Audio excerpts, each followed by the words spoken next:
Hello everybody, I hope you're very well indeed. Welcome back to my channel. My name is Chris Says It. Thank you so much for joining me. First things first, hit the subscribe button. Thank you. So today, as you can probably tell from the title, we are going to be talking about the fact that Russia have been banned from the Eurovision Song Contest. Now, I am the biggest Eurovision fan going, and I have been to the competition. I have watched it every year since 2003, and one of my dreams actually is to commentate Eurovision / host it if the UK ever wins it again. Pause for laughter. Guys, we could do it. I mean, we just have to send like an amazing song, an amazing singer. We've got it. We have the talent. We just need to use it properly, as far as I'm concerned. And for all the people out there that don't know what Eurovision is, let me give a very, very brief overview. Eurovision is a song competition that's been going for over 60 years, and basically every country of Europe, plus a couple of others, enter a song that represents their country. They all gather together on one big stage over the course of 3 shows over 1 week, and they battle it out to see who has the best song, and whoever wins gets to host it the following year, and the cycle continues. There is a lot more involved with Eurovision than just that. There's a whole lot of, fabulousness and glitz and, camp and all that kind of stuff. But one of the biggest things is the fact that politics always seems to have an underlying theme to the competition. And it is that political side to Eurovision that we are talking about today. So yes, as you can see from the title, Russia have been banned from Eurovision for 2017. This is a huge development because Russia are one of the more recent powerhouses of Eurovision. They always send a fantastic song, very big production, they throw a lot of money at it, and they always get a very good result. Partly because they get a lot of political voting from their neighbours, but also because they do actually send pretty good songs. Now, why have Russia been banned from Eurovision? Well, it basically boils down to politics. So last year's contest was won by Ukraine with a song called 1944, and it was sung by a singer called Jamala. Now, the song 1944 tells the tale of an indigenous group of people known as the Crimean Tatars who lived in an area of modern-day Ukraine who in the mid-40s were forced out of their homeland at the hands of the Soviet Union and Joseph Stalin. Thousands and thousands of them died in the process in what some governments have called genocide. Now, the Ukrainian singer Jamala, who is of Crimean Tatar descent, wanted to create a song that paid homage to the people and her ancestors that died in this time period. Now, as a side note, at Eurovision, you are not allowed to have a political message or song appear on stage. There is more than enough politics going on in the voting stages, so the organisers are obviously very keen to ensure that the show itself is non-political. So when it was announced that Jamala was going to represent Ukraine with this song, controversy sprung up immediately. People were saying that it was an anti-Russia, anti-Putin song. However, Ukraine threw back saying, actually, no, it's more of a historical piece that is telling the tale of something that happened 70 years ago when the Soviet Union was still around and before the Russian Federation really existed. Now, all of this is controversial enough without the fact that in 2014, Russia actually annexed the area of Crimea and claimed it for itself. Obviously, Ukraine still claims sovereignty over the area, but tensions between the two have been fraught. Now, in the past, songs have been booted out of the competition for containing political messages, including Georgia in 2009 with the song We Don't Want to Put In, which was deemed to be an anti-Putin song. So the EBU, which are the organisers of the show, had to make a decision whether to allow Jamala to compete. The EBU eventually said that Jamala could compete and that the song wasn't political enough to warrant being banned. Roll on May 2016 in the Eurovision Grand Final, where a new voting procedure is being used, which sees Australia, yes, they compete at Eurovision, don't ask, gain the most amount of points from the juries, and Russia gets the most amount of points from the televotes. But to get the final result, you have to combine those two scores together, and the outside favourites, Ukraine, managed to end up on top of the odds-on favourites, Russia, and won the competition. It was a huge shock on the night, considering a lot of people didn't even like the song. It was a very morose, morbid kind of song, with the opening lyrics being, when strangers are coming, they come to your house, they kill you all and say we're not guilty.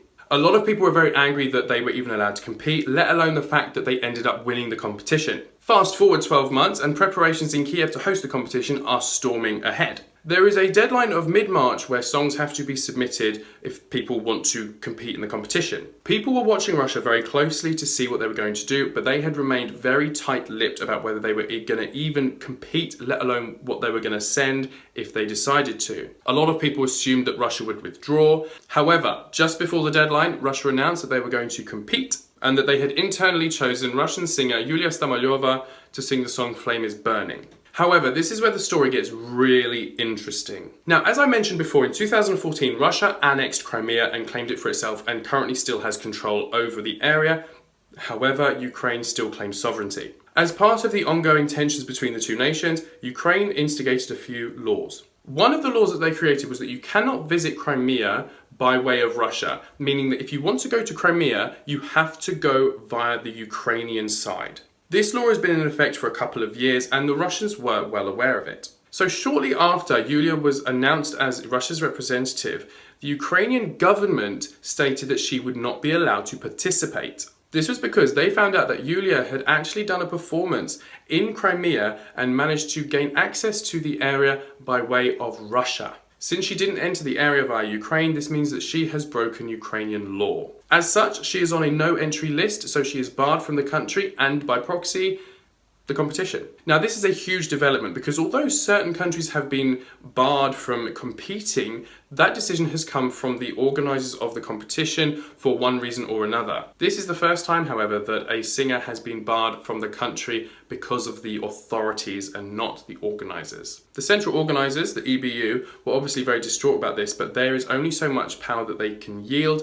and obviously they do not have enough power to alter Ukrainian law. Obviously, the EBU have been talking with the Ukrainian broadcasters and the Ukrainian authorities to try and get the matter sorted, and the EBU even offered Russia to allow Yulia to perform live via satellite, which the Russians promptly declined on principle, which then it turned out that the Ukrainians wouldn't have allowed it anyway, because that is also still a breach of the law about the entertainers being in Crimea. Now, the whole of the Eurovision fan community is getting very divided over this. There are people that are saying that Russia were aware of this law and that they shouldn't have chosen someone who technically is not allowed into the country to represent them, and that this could be perceived as a tactical political maneuver on Russia's part to embarrass Ukraine.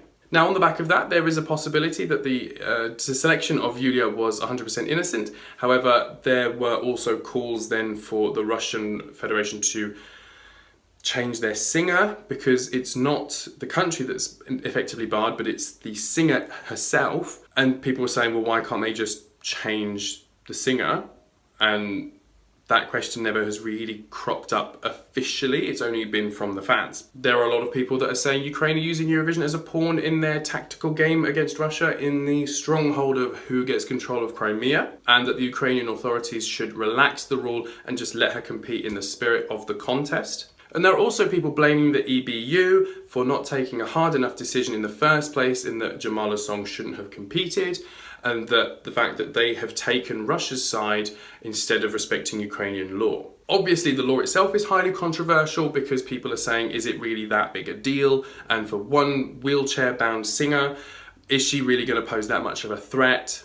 Who knows? Basically, I think there's a lot of people laying a lot of blame at three different doors. That's at Russia, Ukraine, and the EBU itself. What do I think personally? It's a difficult one to answer, to be honest, because we don't have all the information. Part of me wouldn't be surprised if Russia did this intentionally to kind of embarrass Ukraine because of the nature of the winning song last year and the fact that they were odds-on favourite to win and they were usurped at the last minute. However, I can also see and respect that Russia may have thought that, like a lot of other international competitions, those kind of rules are somewhat, gently ignored sometimes, just for the sake and the spirit of the competition. I think the Ukrainian government have no choice but to follow the law of the land, but obviously there is some controversy over the law itself. However, you can see it from their point of view. If they still claim sovereignty over the Crimean Peninsula, they need to have some physical law in place to prevent people from making it a normal thing to enter via Russia. The EBU as well, they seem to have staunchly taken Russia's side on this, although I am very sure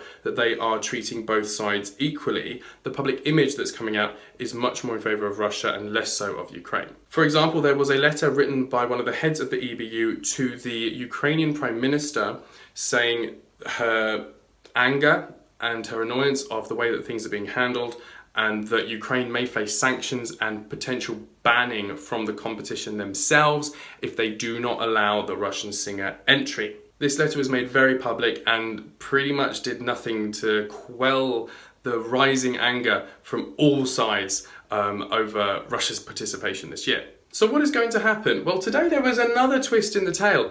A couple of Russian pranksters who have in the past managed to trick Elton John into thinking that he was talking to Vladimir Putin on the telephone have apparently struck again. Now, as a forewarning, these reports are still not entirely verified. A lot of people are saying that this is fake, or that it has been that the audio has been chopped together to create a different kind of story, but a lot of the media outlets that revolve around Eurovision are reporting this as news, so I am going to mention it here. Basically, they managed to get hold of the same person that wrote this letter to the Prime Minister on the telephone. They pretended to be the Prime Minister of Ukraine and managed to create a dialogue between themselves and her to find out more information. One of the key things that was brought up was that some of the countries, including the United Kingdom and Germany, have already expressed an interest in the potential withdrawal of this year's competition in protest of what's going on. And one of the bigger bits of news, which is why a lot of people are considering this whole story to be fake, is that with less than a month to go, it looks like secret provisions have been put in place between the EBU and Berlin, stating that Berlin is ready to host the contest at the last minute. If this is not resolved,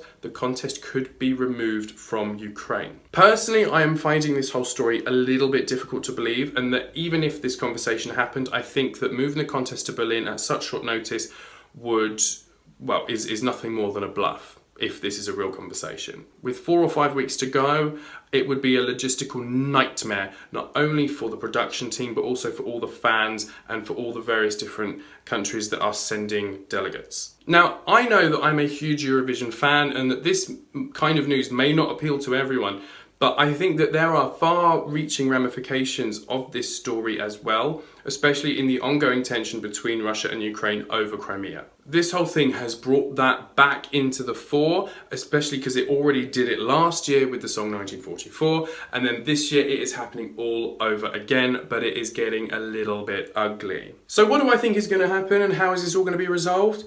Honestly, I don't know. Usually I like to be able to come up with some kind of thing based off the evidence provided, but really we are looking at an absolute political stalemate. Russia are still doing their preparations to send their entrant to Kiev. The Ukrainian government are still not backing down over this, and the EBU are pretty much caught in between, tearing their hair out because they have no idea what to do. If I really had to make a decision on what I think is going to happen, I think that Ukraine will not allow entry. No, I don't know. It's a really tough one to call because it just seems like an absolute stalemate. However, I could see a potential instance where Ukraine eventually caves and allows passage just for Yulia. However, the odds of that happening, I think, are still fairly slim. At the moment, I think we are facing a Eurovision without Russia. It's just a very difficult one to call because Ukraine obviously don't want to lose face over this. Russia want to compete. The EBU want everyone to be happy. So yeah, that is basically what's been going on, guys. You may have heard snippets about this in the media, but I think this is really just the start of the ongoing issue. Obviously, it's been going on since 2014, but I think this is really going to bring this topic back to the forefront for the next few months. And I think that, it is a very important point when it comes to things, especially relating to Russia, who are a global superpower. So yeah, that is basically the situation as it stands, and I find all of this fascinating, although a little bit depressing at times, because it's like, can't everyone just get along? But I understand, obviously, as the political fan that I am, and Eurovision fan that I am, that it is much easier said than done. But that is you all caught up on the matter, and this may have been something that you didn't even know was going on, and this is actually huge news, especially for Eurovision, but I think the ramifications afterwards are going to be very well felt throughout Europe. So, deep breath, you managed to get to the end. Sorry if this video was way too long. I was only intending this to be about 6 or 7 minutes long, but when it gets to Eurovision and politics, you put the two together and I'm here all day. Sorry, but well done if you made it this far. So guys, thank you so much for watching, and I'd like to hear from you guys. Do you like Eurovision? Would you like me to do a video about maybe Eurovision's entries this year, or just about Eurovision in general? I know I did make a video about it in the past, but it was a very long one, and I think I could probably shorten it a little bit and make it a little bit more punchy and that kind of thing. So yeah, let me know. And yeah, make sure you subscribe and you drop thumbs up and all that kind of stuff, and follow me on social media and check me out on Patreon and all that kind of stuff. But yeah, I'm gonna wrap this up now, guys, so that you can have a break. So thank you so much for watching, and until next time, be good, be safe, keep out of trouble, stay fierce, and I will see you later. Take care, bye. Give me a K, give me an I, give me another K, and another I. What does that spell? Kiki!